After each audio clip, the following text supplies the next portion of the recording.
2014 will go down as the warmest year around the globe in recorded history. 2015 was the hottest year since climate records began. Figures show this July was the single hottest month in recorded history. Australia sweltered through its hottest spring on record. The phenomenon was a short-term trigger to a long-term global warming caused by human activity. Climate change is now affecting every country on every continent. It's the rate that's of great concern. And what do you put that rate down to, Bill? Oh, it's human activity. I think it's ridiculous. We have bigger problems right now, and it'll get cooler, it'll get warmer. It's called weather. I do not believe that human activity is causing these dramatic changes to our climate the way these scientists are portraying. 1.2 million people died because of the pollution put up into the air. This is a result of climate change. It's only going to get worse. This is a big problem, and it's not going to go away. The debate is over. Climate change is real. It is already causing major problems. And if we do not act boldly and decisively, a bad situation will become worse.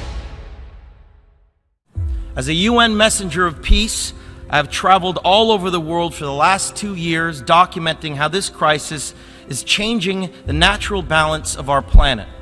I have seen cities like Beijing choked by industrial pollution, ancient boreal forests in Canada that have been clear-cut, and rainforests in Indonesia that have been incinerated.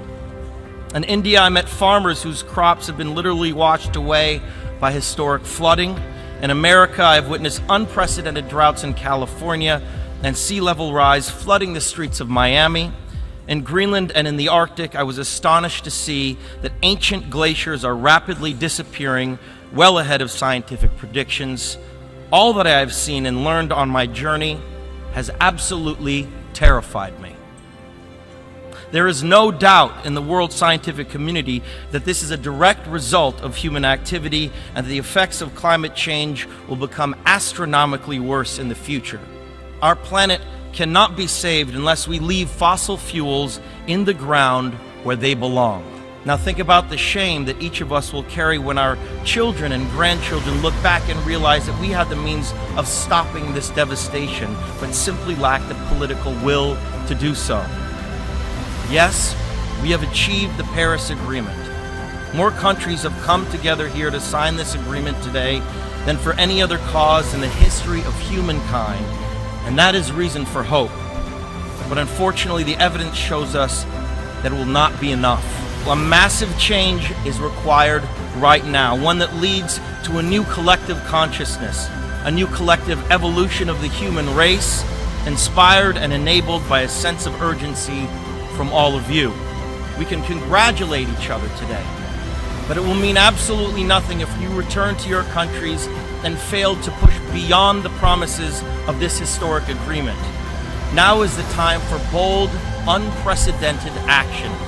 It is time to declare no more talk, no more excuses, no more 10-year studies, no more allowing the fossil fuel companies to manipulate and dictate the science and policies that affect our future. The world is now watching. You will either be lauded by future generations or vilified by them.